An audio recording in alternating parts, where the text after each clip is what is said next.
Okay, I think we are ready to get started. Again, welcome to this week's office hours for ESG and ESGCV. My name is Marian Goldburn, and I am today's moderator. If you're just joining us, please go to the chat and introduce yourself with your name and the region you represent. As a reminder, this office hours session is being recorded for public record. Office hours recordings are on the HCD ESG webpage under Technical Assistance and Training. A copy of the slide deck and recording will also be emailed to you by your grant administrator or annual representative. Next slide, please. So this is how to ask a question. All questions must be submitted in the chat box. Please type your organization and question in the chat box. The team will read questions out loud at the end of the presentation and will provide answers if possible throughout the presentation. All questions and answers entered in the chat box will be recorded as part of the public record. Alongside our presenters, we also have several HCD staff, including ESG representatives, ESGCV grant administrators, and other consultants who are able to answer questions during the Q&A session. Next slide, please. Today's agenda will include announcements, ESG and ESGCV updates, office hour update, ESG and ESGCV Q&A, and our brown bag session on HCD's Homeless Prevention Manual. Next slide, please.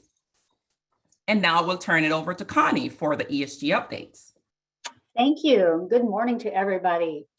So annual ESG updates.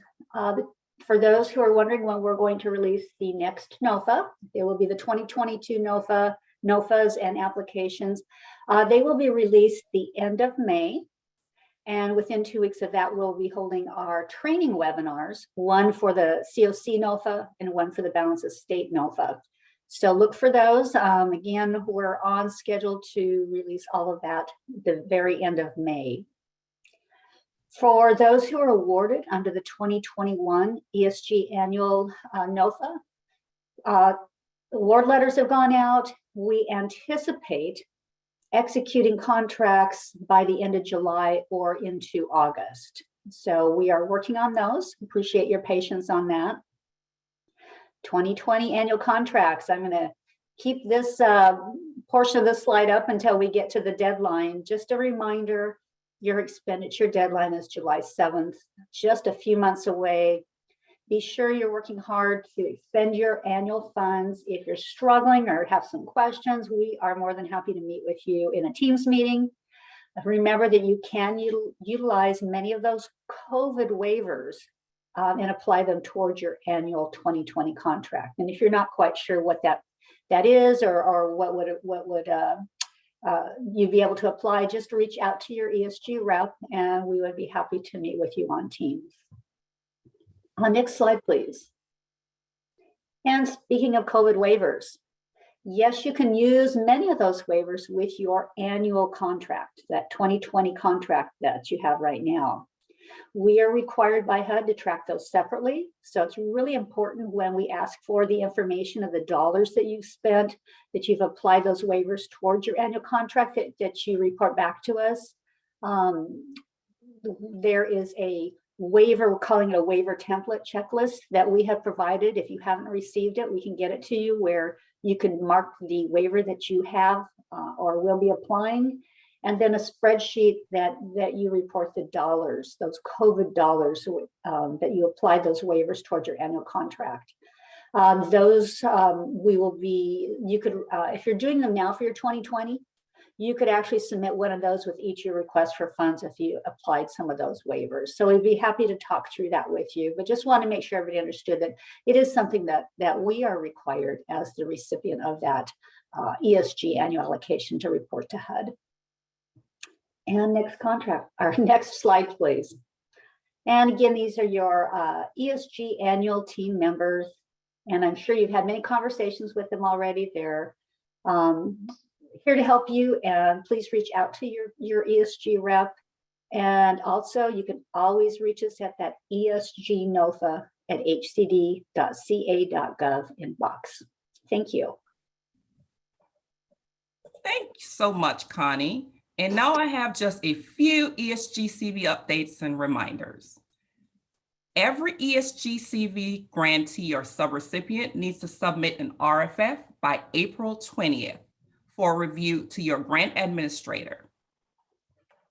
The Q6 report online form has been emailed to you by your grant administrator. This report is due by April 20th by close of business, and we will drop this link in the chat box, and it will also be included in the slides that we will send out. Next slide, please. HCD office hour updates. We'll also drop the link where you can access the training site. And these are the upcoming office hour topics. On today, on April 20th, we will have the language access plan and duplication of benefits training. On April 27th, we'll have a training on engagement with tribal nations. On May 4th, we will have the COC and PHA coordination training. And on May 11th, we'll have a training on indirect costs. Next slide, please. So this next slide has some links where you can review COVID response resources. Next slide, please. And this next slide has the ESG resource links, so you can take a look at these. Next slide, please. Okay, so if we have questions at this time, you may drop those questions in the chat box, and you can continue to add questions throughout the presentation. Next slide, please. Marion, can you go back for a second? There's a few questions that we put in our Teams chat actually that got dropped in the Zoom, and I think they're more for Connie. Do you want me to read those out, Marion? Yes, please. Okay. The first one is, when will annual ESG 2021 awards be released publicly? They have not seen it on the website yet. Yes, we will. We hope to post this within a couple weeks. They're doing a little bit of reconfiguring with the web page right now, but we will get those posted within the next couple weeks. But if you're not sure, everybody that applied should have received some type of notice, whether they were funded, not funded, or disqualified, and so forth. So if you're not sure, you can always reach out to me also. Great. And then a second question, Connie, with the 2020 ESG expenditure deadline of 7/7/2022, does HCD expect a lapse in grant terms between that date and when the 2021 agreements are executed? I think probably be a little bit. I anticipate that we can execute those 2021s. Probably will be towards the end of July. Might be sooner, but it would, by the end of July would probably be my best guess there. All right, and then I think one last question for you, Connie. Is there an estimated timeline when the fiscal year 22 applications will be due to HCD?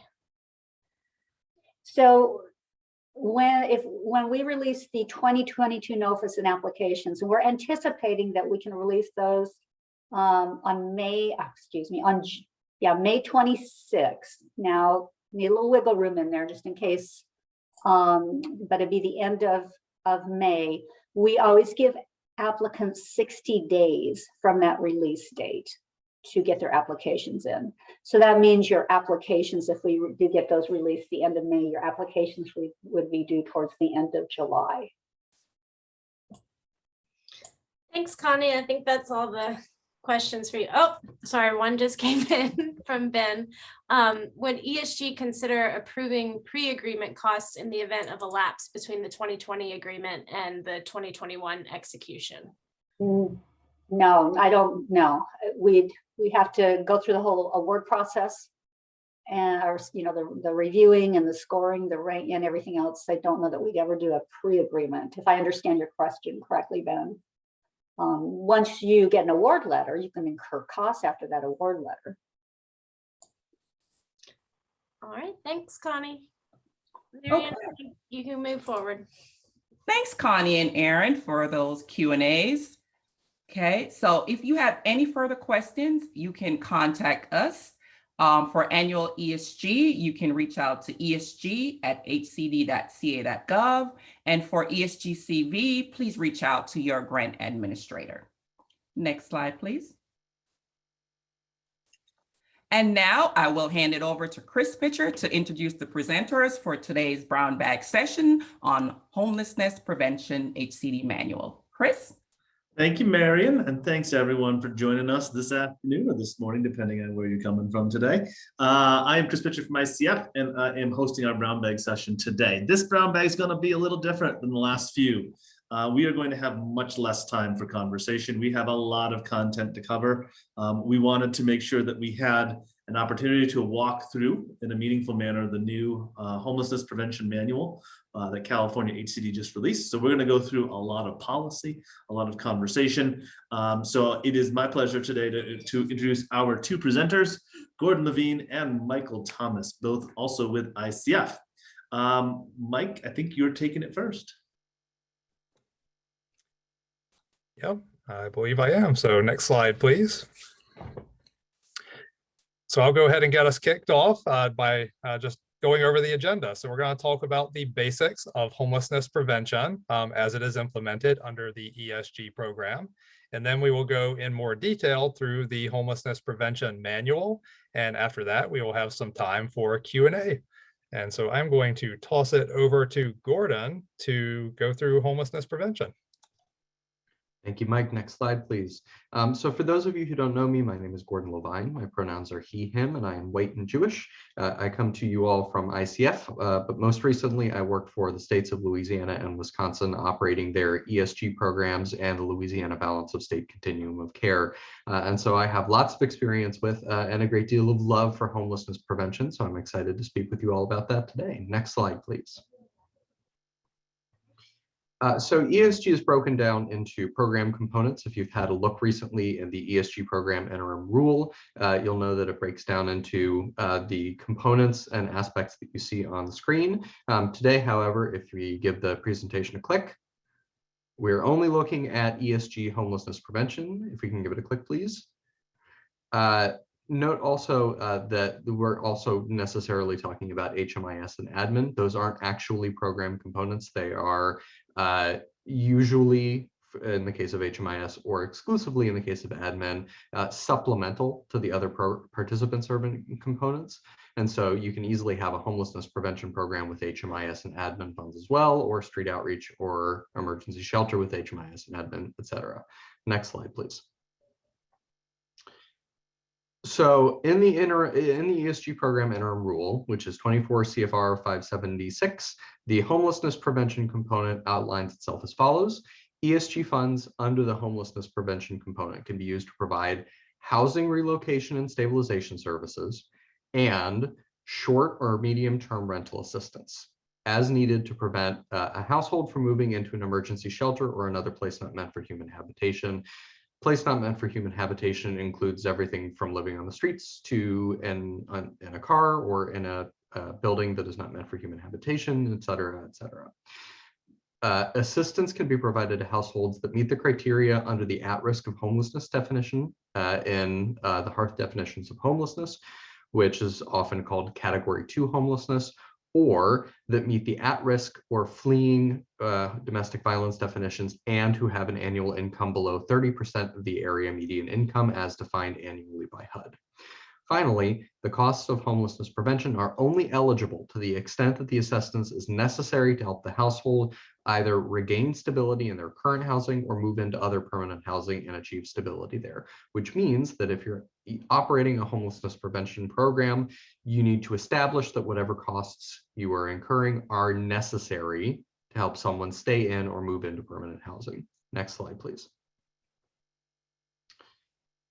The ESG-CV notice CPD 2108, which is the most recent notice providing the rules and regulations related to ESG-CV, And annual ESG, it provides alternative requirements and flexibilities for ESG funds authorized under the CARES Act, ESGCV, or for annual ESG from funding year 2020 and earlier.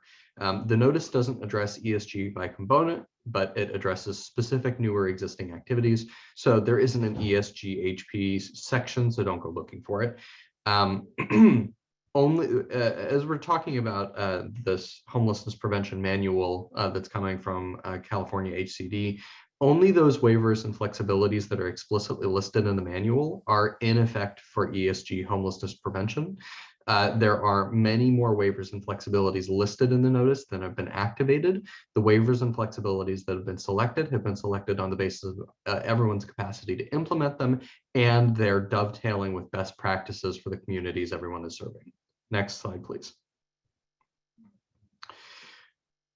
So one of the two big sort of umbrella activities that's eligible under homelessness prevention is housing relocation and stabilization. In the ESG program interim rule, it makes eligible financial assistance, which includes rental application fees, security deposits that are equal to or less than 2 months rent, last month's rent, utility deposits, utility payments and deposits, and moving costs. And also services necessary to stay in housing, including housing search and placement, housing stability case management, which is case management, and other services as needed to help a person find or stay in permanent housing, mediation, legal services, and credit repair. In the ESGCV notice, there are new eligible activities, which are a set of new activities aimed at preparing, preventing, and responding to the COVID-19 pandemic, and a set of waivers, which are amendments to activities that are eligible under the ESG program interim rule that are broadly designed to make those activities easier to implement or more impactful in relation to the pandemic. Next slide, please. Under rental assistance, the general provisions when we're talking about what's eligible under ESG HP and blending together the interim rule as modified by the notice. The general provision is that projects can provide up to 24 months of rental assistance during any 3-year period in any combination of either ongoing, which means now and forward looking rental assistance, and up to 6 months of rental arrears, including late fees. Subrecipients and sub-subrecipients have broad discretion to set caps on how much rental assistance participants can receive, which include but aren't limited to the maximum amount any participant can receive, how many months they can receive, how many separate instances they can receive assistance, and so on. Subrecipients and sub-subrecipients may require participants to share in the cost of rent, but are not required to do so. And ESG HP products have the choice of 3 rental assistance models. They can be tenant-based, which is a voucher program. It's functionally, it's like Section 8 would look.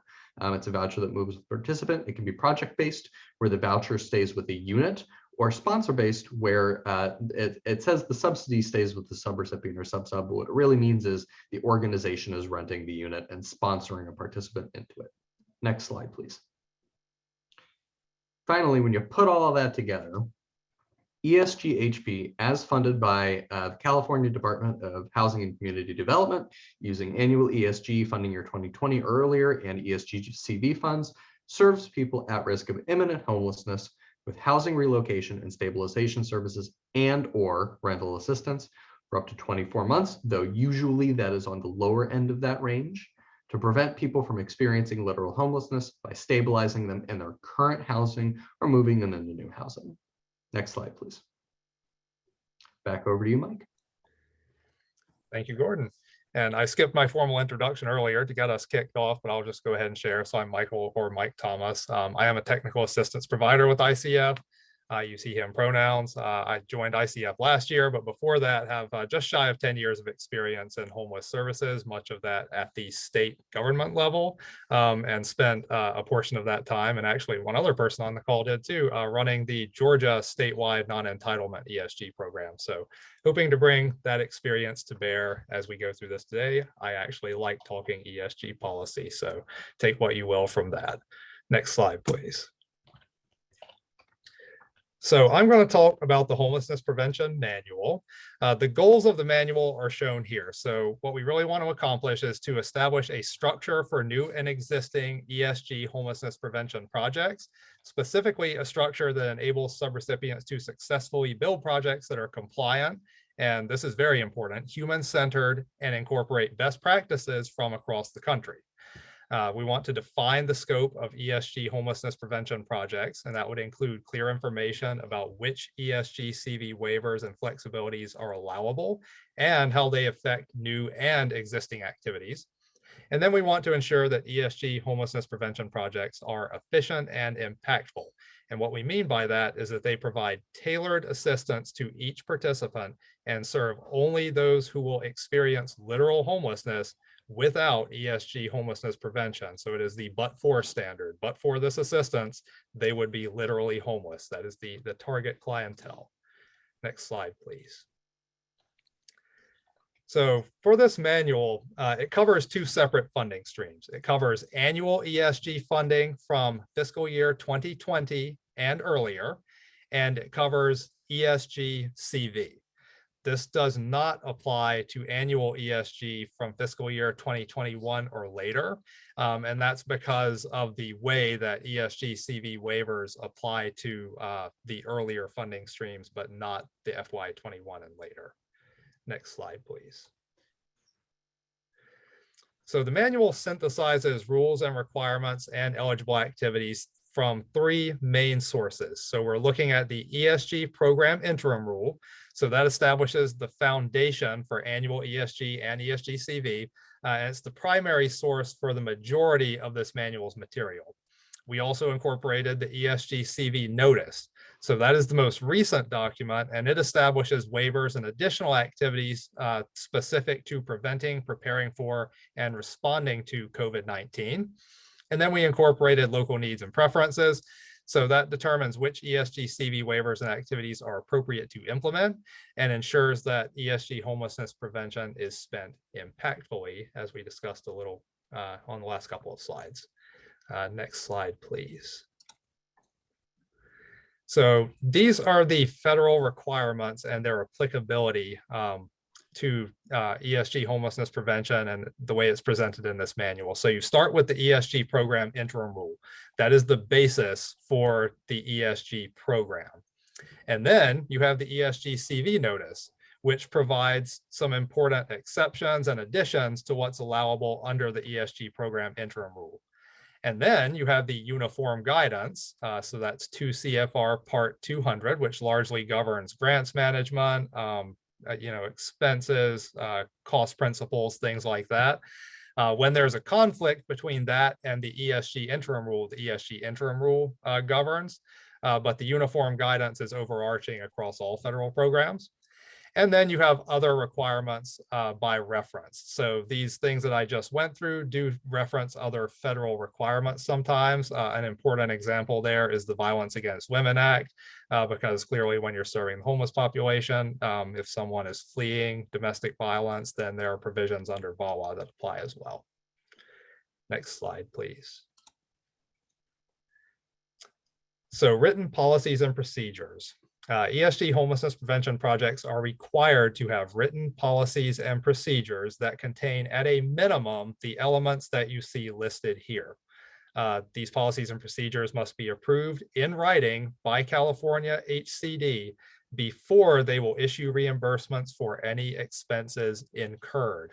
And so you can see here all of the things that we've listed as requirements. We're going to go through them in a little more detail as we go through the next slides, but we're talking about participant triage. We're talking about use of coordinated entry, participant eligibility, the suite of services to be provided, the staffing pattern through which those services will be provided, termination and appeals, and then general operations. So we'll go through those things in a little more detail over the next slides.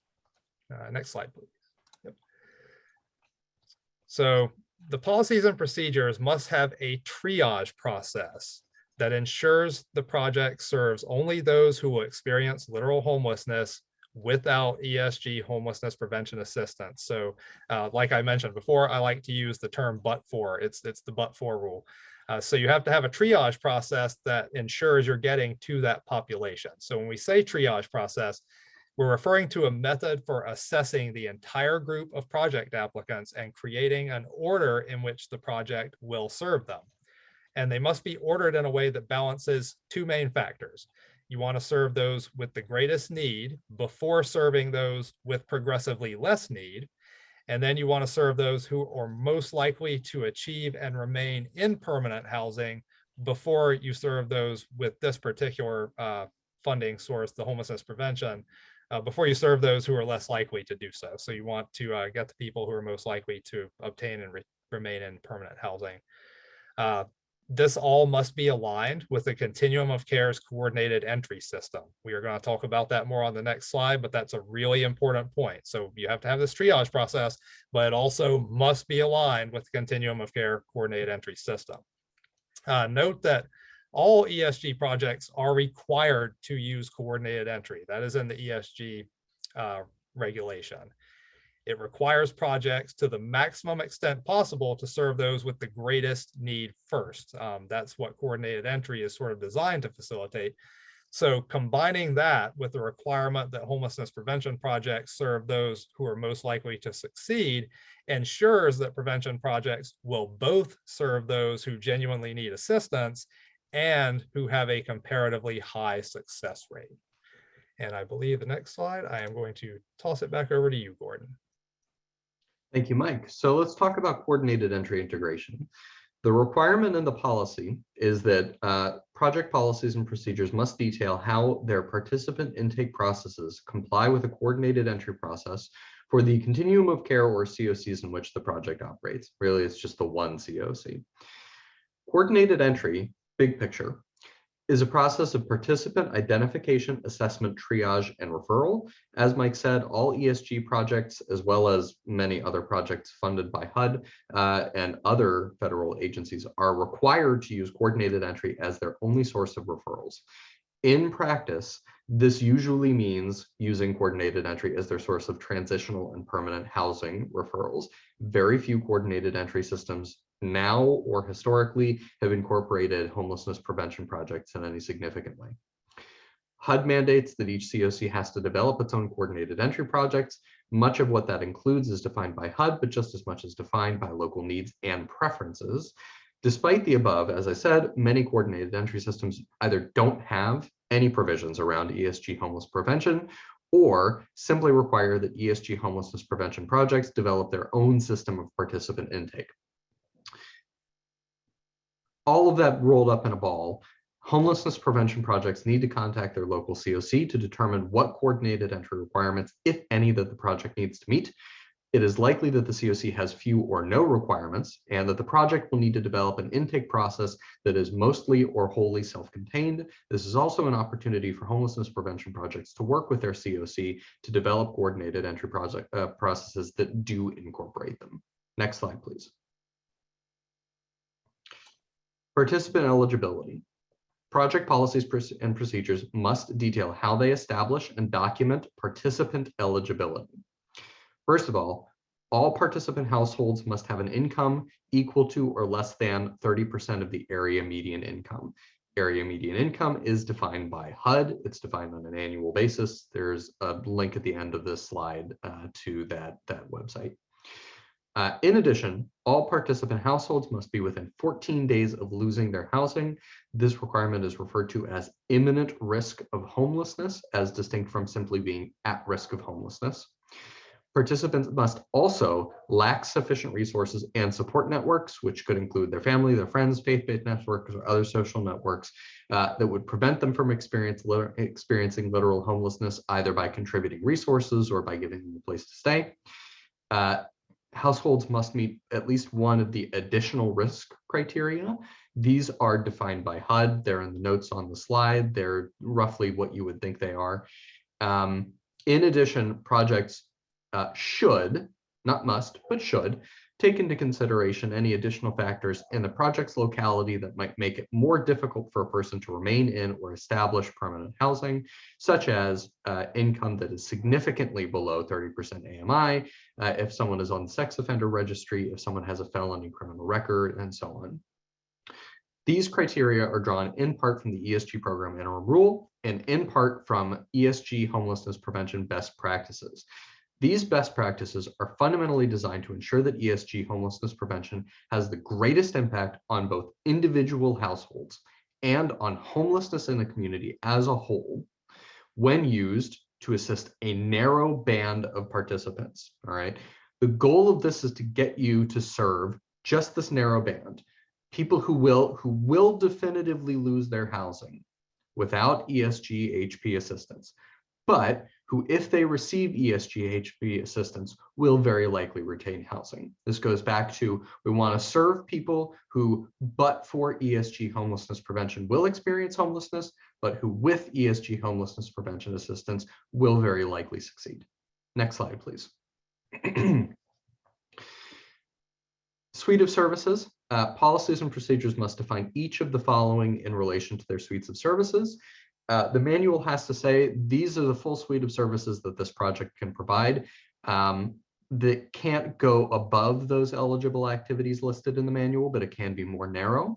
This is to enable projects to say, you know, we're going to do 75% of what's available because we can't realistically and effectively do the remaining 25%.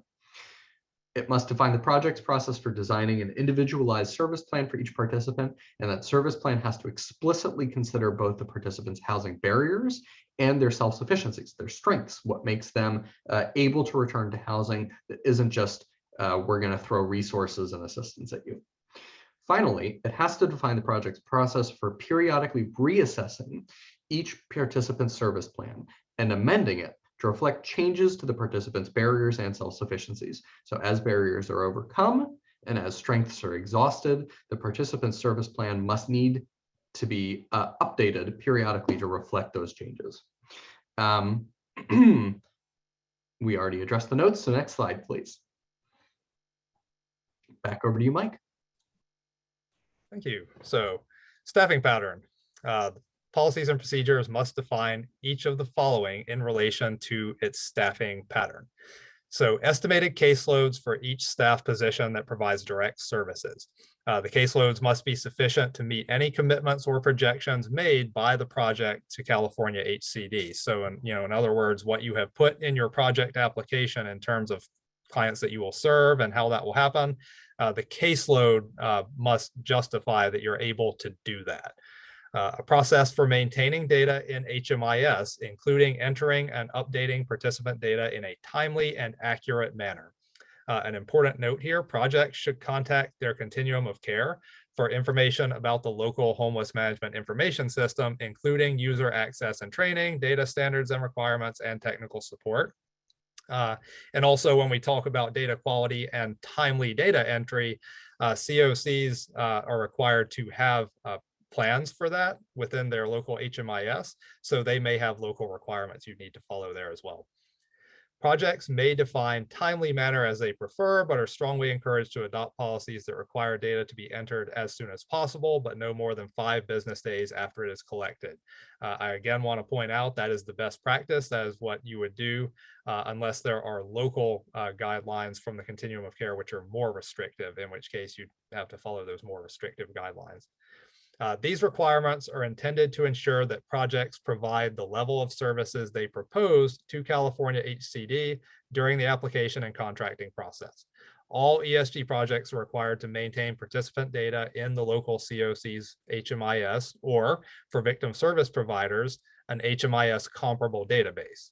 Timely data entry is critical because it ensures data is entered correctly and without loss, and it enables communities to accurately snapshot what homelessness looks like locally. Next slide, please. And that one's back to you, Gordon. Thank you. Sorry, my camera was off. Policies and procedures must include a participant termination and appeals process. The requirements for this process are detailed in the ESG program interim rule at the section specified.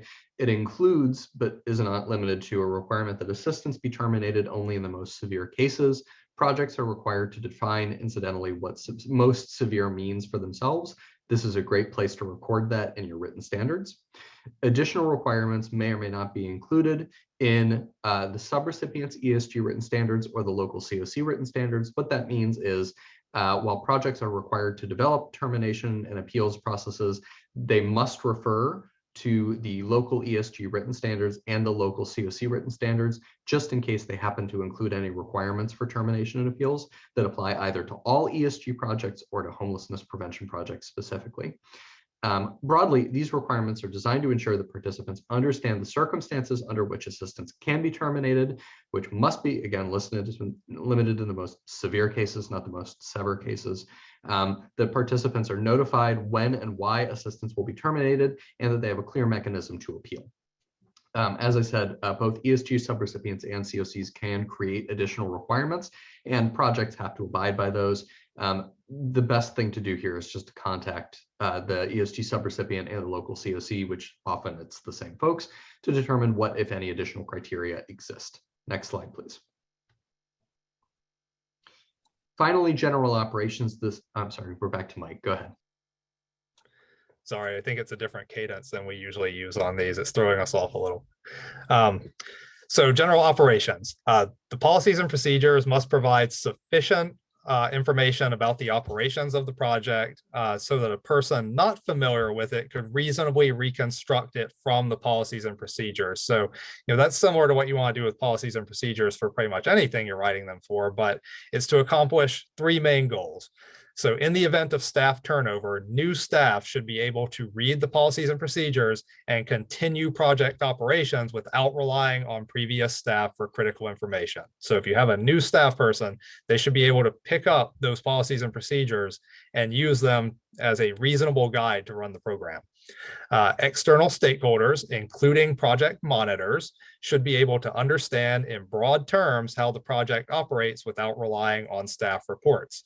It is an incredibly common practice for auditors and monitors to look at policies and procedures, so they should be able to get what they need from those in a clear way.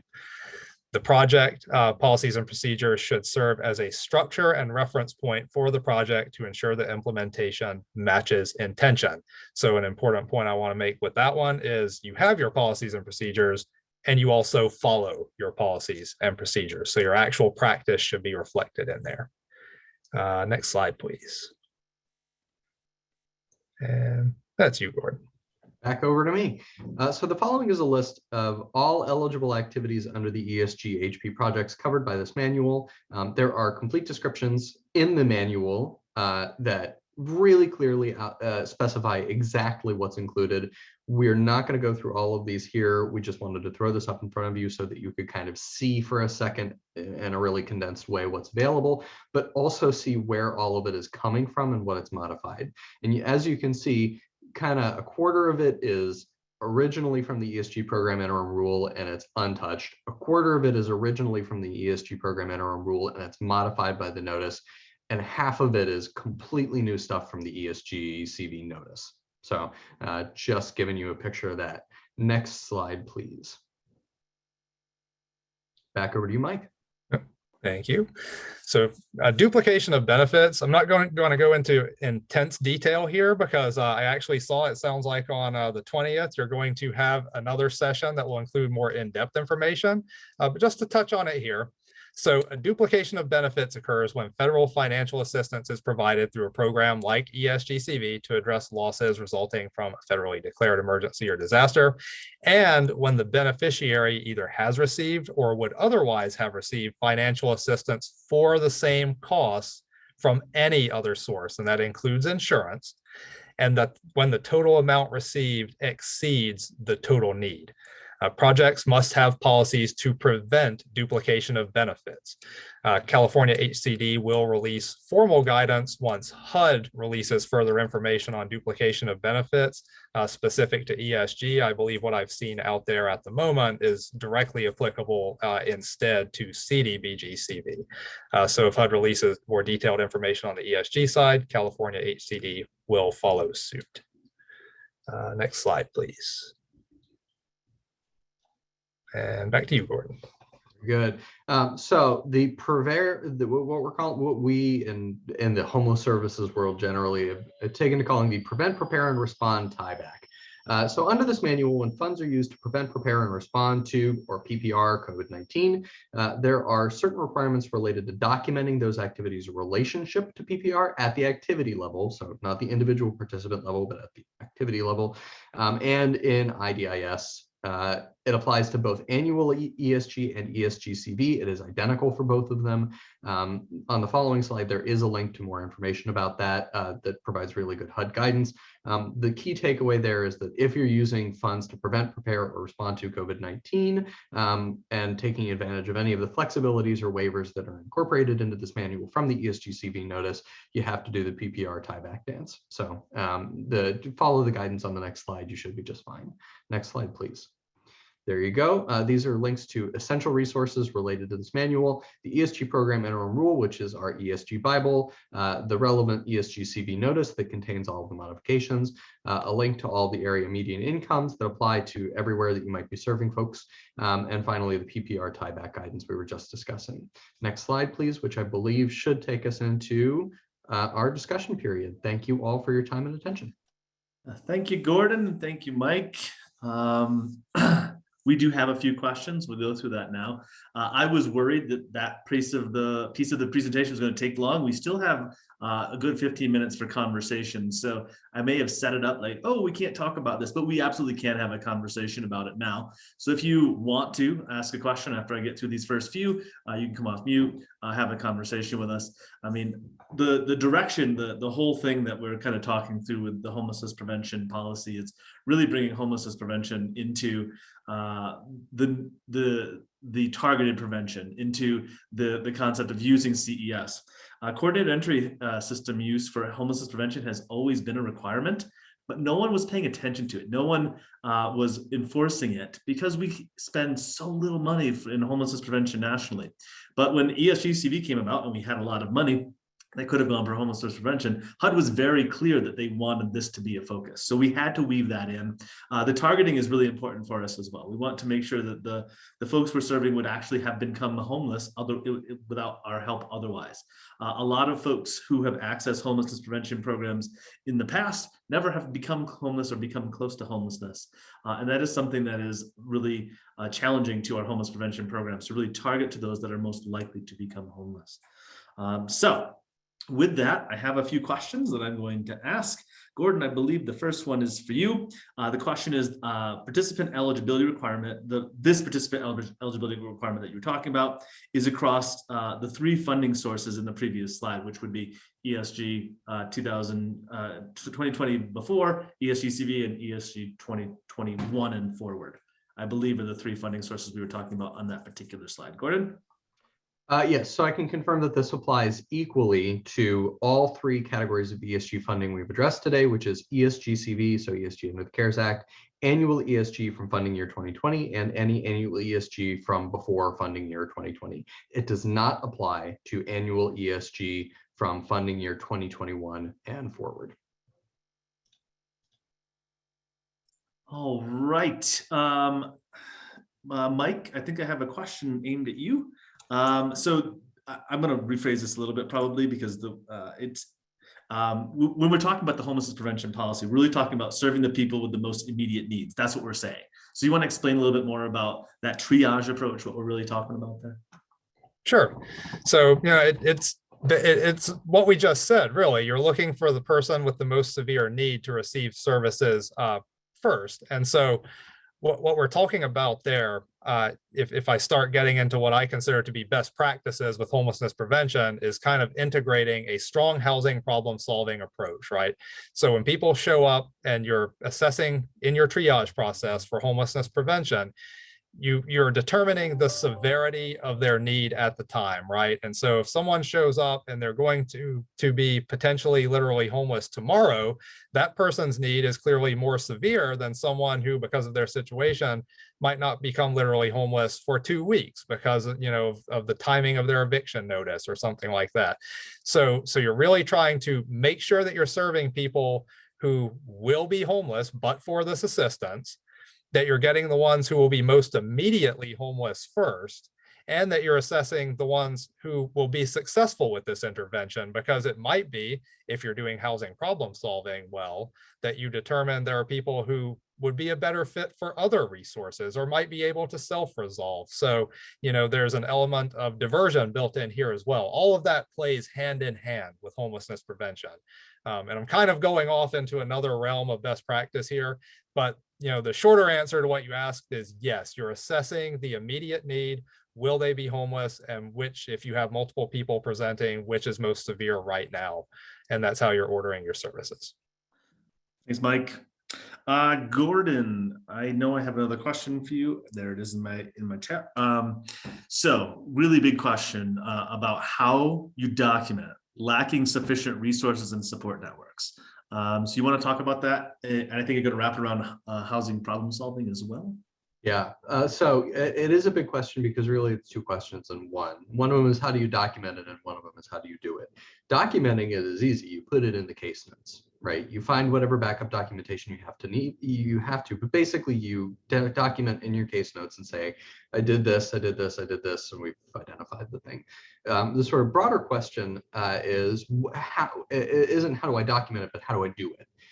And there was just a question dropped in the chat. Will there be a brown bag discussion on housing problem solving, which touches on this really nicely? And the answer is fundamentally that you are engaging in housing problem solving. You're engaging in the homelessness prevention approach of housing problem solving to do this identification.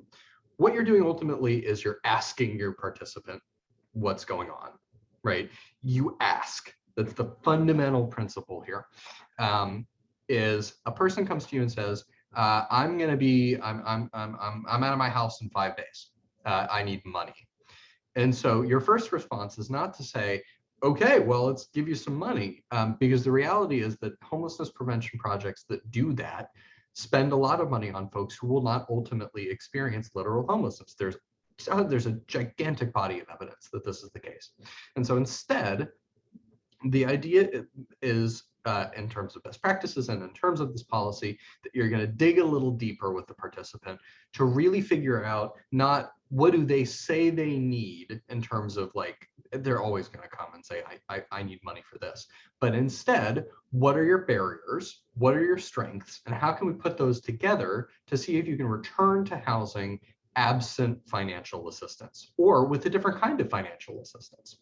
And so those are not like complicated questions. And I'll share with you that I had a big change in my homeless services practice about 4 years ago, when somebody finally explained to me that, like, actually, we assume when we get into homeless services, and I certainly did, that anyone who comes to you saying, I need assistance, has already exhausted all of their options.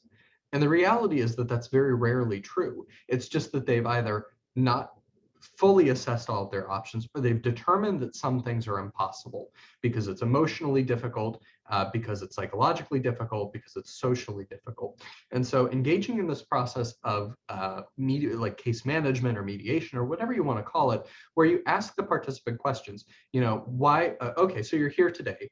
Why weren't you here yesterday? Where were you yesterday? Where were you a week ago? Where were you a month ago?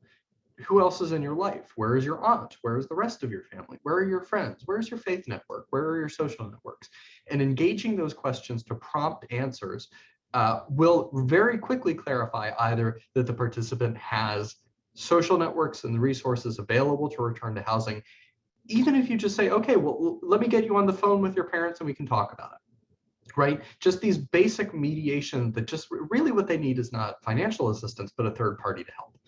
Or that they could go live with their aunt if they came with grocery money, because and this was one that we ran into in Louisiana. A kid could go live with his grandmother but she was concerned he was too expensive to feed. And so we talked to the grandmother, and the answer was like, if we sent him with $100 gift card for groceries, she would let him live there. And like, that beats the heck out of an ongoing rental subsidy. Yeah, we'll spend the $100 for the grocery card. And so it's all about identifying both the level of barrier, the level of response, and at the end of the day, you might discover that they genuinely have no support networks that they can draw on, that they've actually exhausted those, that they have no resources, they have nothing in their bank account, documented in the case files, say we did this, this, this, this, and this, and we're done. And that process sounds like it could take forever. And it can be a longer process. It can take a couple of hours if you dig into it and you're hitting gold in terms of support networks and resources. But also for folks who genuinely have nothing to draw on, that's a half an hour. And then you document it, and then you move into different kinds of assistance. And so it really is about tailoring what you're giving to a given participant to their housing barriers and their self-sufficiencies, and then capturing that in narrative form in the client file. Hopefully that answered the question and then some. Thanks, Gordon. Mike, I think I have a question for you, though I'm getting a lot of questions, so I'm getting a little bit lost here. This question is, will rental arrears be allowed, now be allowed? Previous guidance was that rental arrears could not be allowed because there was an eviction moratorium that has obviously passed, and then we were using ERAP. So actually, I'm going to answer this question. The answer is yes. The answer is 100% yes. That's the reason we're creating a homelessness prevention policy that aids us in creating a targeted homelessness prevention program like this. So I took care of that answer. Sorry, Mike. Okay. So we have a question on duplication of benefits. And before I ask the question, I want to state this first and foremost. We are going to cover duplication of benefits either next week or the following week. I have a few fluid things going on in my brown bag, so we're hoping it's going to be next week. It could be as late as the following week. So I just want to be very clear about duplication of benefits is not 100% what we're trying to accomplish today, but there is a duplication of benefits that happens in HP that we need to be most careful about. So with that statement, we would like to work with other agencies that provide the same service that we want to provide. However, can we tie into their other programs of assistance, like purchasing food and other things that aren't direct rental assistance? The answer is yes, but I'd love Mike or Gordon to expound upon that, please. Sure.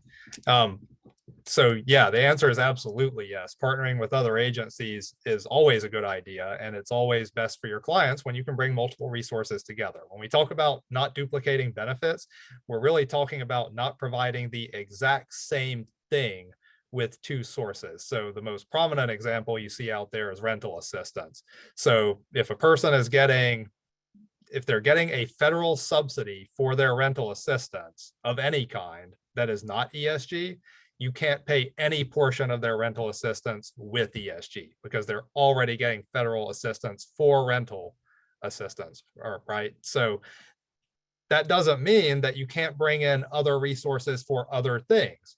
So you could potentially have rental assistance paid with one federal source and case management paid with another federal source, provided that the person qualifies under all of these programs. And that's called braiding assistance. It can get kind of complicated, but it is incredibly useful, and it does bring together multiple resources in a really constructive way. So when you can figure out good ways to do that, I encourage it. When we think about duplication of benefits, we're just saying you can't do the exact same thing with two sources. So you can't provide your case management with two sources. You can't provide your rental assistance with two sources, that sort of thing. Thank you. There was another question about being confused about rental arrears for CV and annual ESG. Rental arrears are the same across both, so hopefully that makes that more clear. Okay, so here's a good one, and one I'm not necessarily sure how to answer, so I'm going to give it my best shot, but I'd love to hear from other folks as well. in one of the slides, it states that policy procedures must be submitted for approval to California HCD. When does that part need to be submitted that shows the new structure and existing ESG homelessness prevention projects? The answer is as soon as possible. This is brand new. We would like to see some policies come in that we can actually look to make sure sticking with the intent of this manual. So please, please let me know if we can help you get that in or what you need to submit that. Obviously, I think that I can't remember who asked this question. I've already lost that piece, but we'd definitely like to see those sooner rather than later. Certainly, if you're spending homelessness prevention funds, time is of the essence. If you haven't, you have a little bit more time, but if you are actively spending homelessness prevention funds, please get those in immediately. Okay. Chris, can I add just a statement to that one? Yep. To address kind of the second part of that question that I think is living in there, everything Chris said is obviously completely correct, but I would add that the assumption with this manual is not that all of you already have policies that meet 100% of the requirements in this manual. The assumption is that you do not. And so one of the takeaways from this manual coming out is necessarily that you're going to have to review your existing policies and procedures in context of this manual, and that you may well need to make changes, amendments, and et cetera, and then get the completed compliant policy into HCD, as Chris said, as quickly as possible. Great. This question is on coordinated entry, and I totally lost where it is. Okay, can you speak to how the coordinated entry system for ESG, homelessness prevention policies, can be built? This also asks about CDSS, but I can't speak to CDSS. I can only speak to ESG. So let's just keep on that. What elements would we need to build into our coordinated entry system for homelessness prevention to be successful? That's really the question. Who would like to take a stab at that? Oh, I'll take a stab at that. And I'll stab at it and I'll try and keep it short. So in terms of being successful and matching the policy, the only thing your coordinated entry, so the simplest way to do it at the coordinated entry level is to have a line in your coordinated entry policies and procedures that says ESG homelessness prevention projects, identify, intake, assess, and triage participants according to their own project policies and procedures. That's the simplest way, but it's not necessarily the best way. The better way to do it, and this requires substantially more work, but I think that it is necessarily fruitful, is to work with other projects that provide homelessness prevention in your community, either ESG funded or not ESG funded, to identify through your existing access points, folks who come in and say, hi, I'm not yet experiencing literal homelessness, but I'm at risk, so that they are referred to you, right? So the policy says if somebody walks into an access point and is not yet experiencing literal homelessness, that they are referred to an ESG HP program, and that there are, and to develop some basic criteria for determining who is going to receive assistance. And that again goes back to the determining who is at imminent risk and who is at greatest need and who is genuinely going to without, et cetera.